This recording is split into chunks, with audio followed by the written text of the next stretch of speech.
Petang-petang ni, my wife minta buatkan nasi goreng sambal nyet bilis. Mula-mula kita buka api, tuangkan minyak, pecahkan telur 2 biji.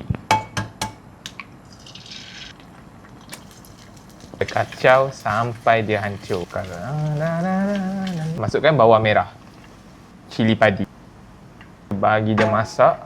Lepas tu kita buka sambal, kacau-kacau. Panas! Wah, kita letak dalam 2 sudu penuh. And then kita kacau. Ui, bau dia. Masukkan nasi. Kita masukkan kangkung.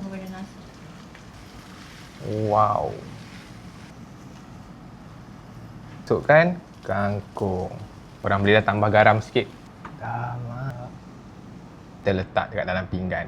Dah siap dah nasi goreng kangkung sambal bilis nyet. Nak lagi kik makan pula dengan telur mata. Sambal tu letak dekat atas nasi. Sedapnya. Sedap lah. Macam nasi goreng kangkung belacan. Wow, sedapnya rupa dia. Dia ada pedas-pedas sikit tapi pedas dia hujung-hujung. Meledak rasa dia. Meledak lah. Pergi Itali tak dapat. Penang 10K tak dapat. Nasi goreng je lah yang kita dapat ni.